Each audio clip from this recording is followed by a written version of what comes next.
बिस्मिल्लाहिर्रहमानिर्रहीम। अल्लाहुम्मा सल्ली अला मुहम्मद व आले मुहम्मद। मोहतरम नाज़रीन, क्या आप जानते हैं कि यौमे नकबा क्या है? यौमे नकबा कितने साल से मनाया जा रहा है? यौमे नकबा क्यों मनाया जा रहा है? यौमे नकबा मनाने की बुनियाद किस तरह और कैसे रखी गई? यौमे नकबा किस वाक़े की याद में मनाया जाता है? यौमे नकबा में लोग किस शय को थाम कर अपने घरों से बाहर निकल आते हैं? नकबा का अरबी मफहूम क़यामत कुबरा है।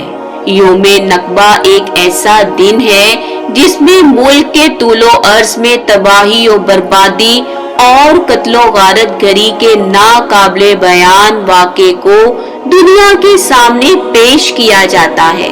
दुनिया को बताया जाता है कि किस तरह 7.5 लाख लोगों को अपने घरों, अपने शहरों, अपनी जमीनों और अपने इलाकों से बेदखल कर दिया गया। इस बेरहम गुंडागर्दी को मुसल्लह गिरोह और बाकायदा फौजी यूनिटों ने पुष्टपनाही फ्राहम की। जब 15 मई का ये खौफनाक दिन आता है तो लाखों की तादाद में लोग अपने घरों से निकलकर अपने शहरों की बड़ी शाहराहों पर जमा हो जाते हैं। उन्होंने अपने हाथों में लोहे की चाबियां उठा रखी होती हैं। जी हाँ, ऐसी चाबियां जिनको गुज़िश्ता 75 साल से इस्तेमाल करने का मौका ही नहीं मिला। ये चाबियां किन घरों की हैं? इस सवाल के जवाब में लाखों जख्मी दिलों पर चोट पड़ जाती है। लाखों आंखों से आंसुओं की जगह खून बहने लगता है।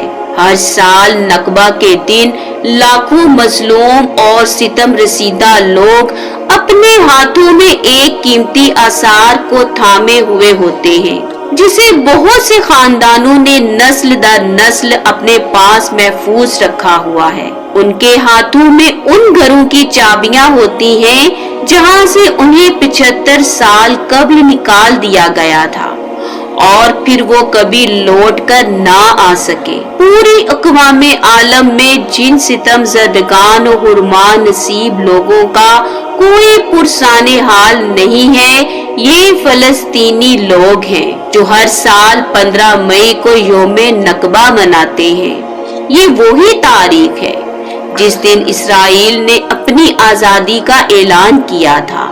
इसराइल ने एक गासिब के तौर पर फलस्तीनियों के मादरे वतन पर नाजायज कब्जा कर लिया और इन निहत्ते फलस्तीनियों को उनके घरों से निकाल बाहर किया। इस गासबाना कब्जे के वक्त बरतानिया समेत मगरबी कुव्वतें इसराइल की पुष्ट पर खड़ी रहीं। 7.5 लाख फलस्तीनियों को उनके वतन और घरों से कुव्वत का इस्तेमाल करके जिला वतन करने और उनकी तबाह हाल जमीनों पर इसराइल बनाने के मौका के तौर पर यौमे नकबा मनाया जाता है। गरबे उर्दन में रामल्ला की रिहायशी और फलस्तीनी शहरियत और पनागजीर के रिसोर्स सेंटर बोर्ड की रुकन लुबना शमाली ने BBC वर्ल्ड को बताया, यौमे नकबा मनाने वालों ने अपने पुराने घरों की जंग आलूदा चाबियां अपने पास रखी हुई हैं, क्योंकि उन्हें वापसी की उम्मीद और ख्वाहिश है।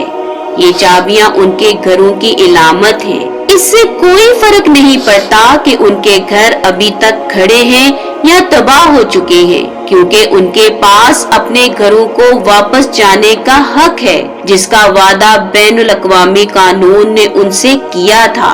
याद रहे कि गासिब इसराइल ने ब्रिटिश मैंडेटरी फलस्तीन से 14 मई 1948 को आज़ादी का ऐलान किया, जिसके दूसरे दिन से 15 माह तक जारी रहने वाली अरब और इसराइल जंग शुरू हुई और इसके दौरान 7.5 लाख से ज्यादा फलस्तीनी अपने घर बार छोड़ने पर मजबूर हो गए।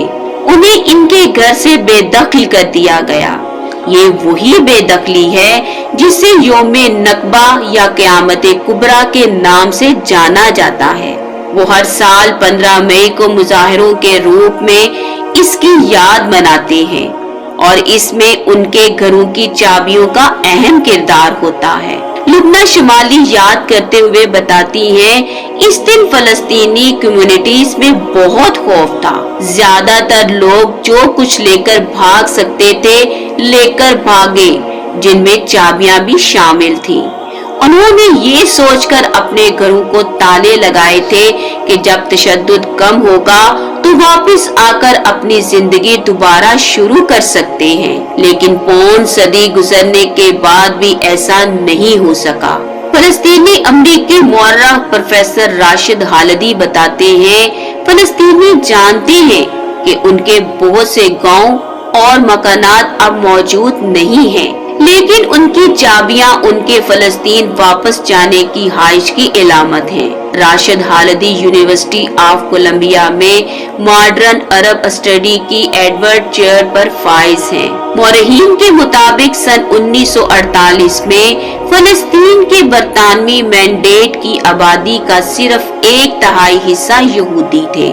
ان کی تعداد تقریباً 60,000 تھی.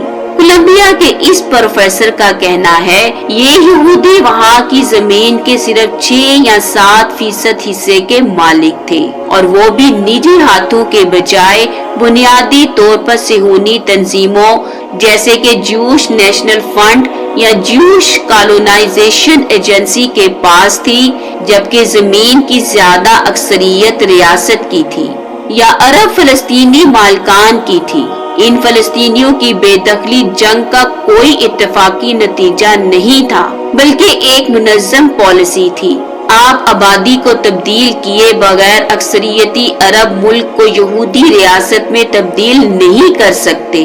صہیونی رہنما 1930 کی دہائی سے یہ سمجھتے تھے کہ صرف نقل مکانی سے یہودیوں کی اکثریت بنانا ممکن نہیں ہے، انہیں عربوں کو بھی منتقل کرنا پڑے گا، جو انہوں نے بزور طاقت کر دیا. پروفیسر خالدی کے مطابق جب 1947 کے آخر میں اقوام متحدہ نے فلسطین کی تقسیم کے اپنے منصوبے کا اعلان کرنے کے بعد، جس نے اس علاقے کو 2 ریاستوں میں تقسیم کیا، ایک یہودی اور ایک عرب، یہ لڑائی ہوتی رہی جب تک کہ یہودی ریاست اسرائیل کے قیام کا اعلان نہ ہوا.